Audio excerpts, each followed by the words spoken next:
Hello, I will going to talk about the place of articulation.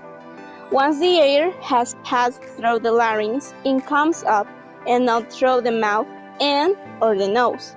Most consonant sounds are produced by using the tongue and other parts of the mouth to constrict, in some way, the shape of the oral cavity through which the air is passing. The terms used to describe many sounds are those which denote the place of articulation of the sound. The place of articulation of the sound, that is the location inside the mouth at which the constriction takes place. What we need is a slice of head. If you crack a head right down the middle, you will be able to see which parts of the oral cavity are crucially involved in speech production. To describe the place of articulation of most consonant sounds, we can start at the front of the mouth and work back, and we can also keep the voice or voiceless distinction in mind and begin using the symbols of the phonetic alphabet for specific sounds. These symbols will be enclosed within square brackets. There are some points of articulation, like bilabial. They are sounds forming using both upper and lower teeth. Labiodental with the upper and lower teeth.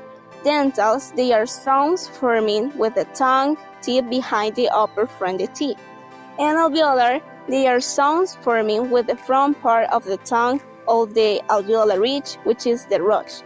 Bony ridge immediately behind and above the upper teeth.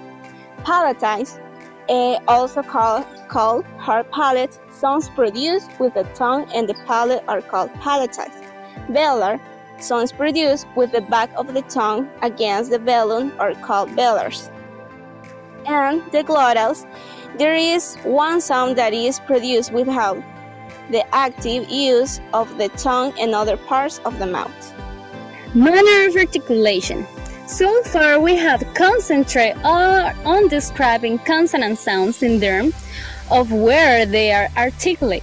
We can also describe the same sound in terms of how they are articulate, such as a description is necessary if you want to be able to differentiate between some sounds, which in the preceding discussion we have places in the same category. For example, we can say that t and s are both voiceless alveolar sounds. How do they differ? They differ in their manner of articulation. That is, in the way they are pronunciated. The t sound is one of the set of sounds called stop, and the s sound is one of the set called fricatives. Stops.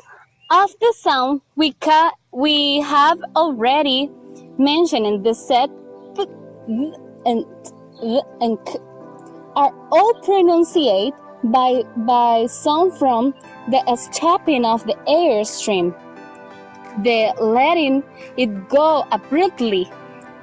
This type of consonant sounds resulting from the breaking of a stopping effect on the air stream is called a stop or plosive.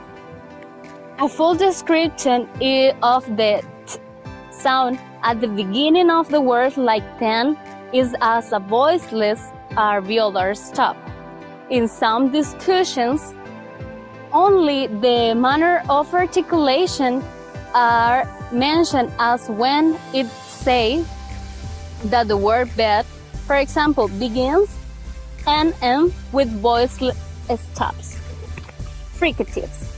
Manner of articulation used to pronunciate the set of sounds and z involves almost broken the air stream, having the air pushed through the very narrow opening. As the air is pushed through and there is friction in produced, and the resulting sound is called fricatives. If you push your open hand in front of your mouth when making these sounds and in particular, you should be able to feel the stream of your being pushed out. The usual pronunciation of the word first begins and end with the voiced fricatives if and sh. The words thus begins and ends with the voiced fricatives. The sounds as in a hi or hello is voiceless and also usually including the set of fricatives. If you combine the brief stopping of the air stream with an obstructed realize with cause some fiction, you will be able to produce the sound and these are called fricatives and occur at the beginning of the word ships and jeeps. In the first of this, there is a voice of fricatives, and the second a voice of fricative. Nasals. Most sounds are produced orally, with the velum rise, preventing airflow from entering a nasal cavity.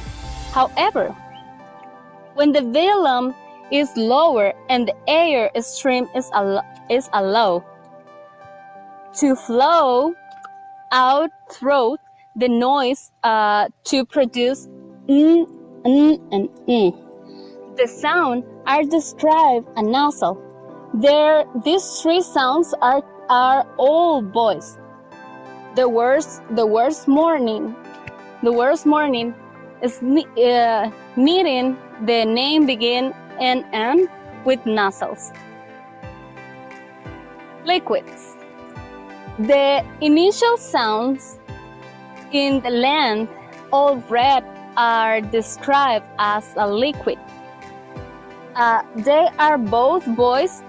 The O sound is called of the lateral liquid and is formed by letting the air stream flow around the sides of the tongue as the tip of the tongue make contact with the middle of the alveolar ridge. The sound at the beginning of the red is formed with the tongue tips rise and crucial back near the alveolar ridge. Glides. The consonants W and H for the sound are described as glide. They are both voiceless and occurring at the beginning of we, wet, you, and yet. These sounds are typically produced with the tongue, unmentioned or gliding, to or from to position of the vowels and are sometimes called semivowels. I'm going to talk about voicing degree. In articulate phonetics, we investigate how speech sounds are produced using the fairly complex oral equipment we have, and we start with the airs pushed by the lungs. Exists four. The first is when the vocal folds are spread apart. The air from the lungs passes between them unimpeded. Sound produced in this way are described as voiceless. And the second is when the vocal folds are drawn together and the air from the lungs repeatedly pushes them apart passes through and creating a vibration. The sound produced in this way are described voice.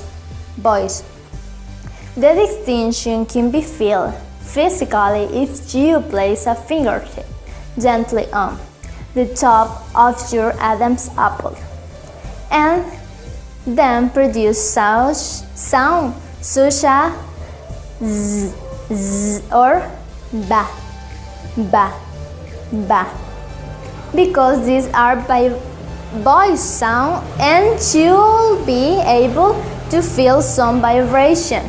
And now make the sound s, s, s or fa, because these are voice sound and there should be not vibration. Okay, this is all. Thank you for watching the video.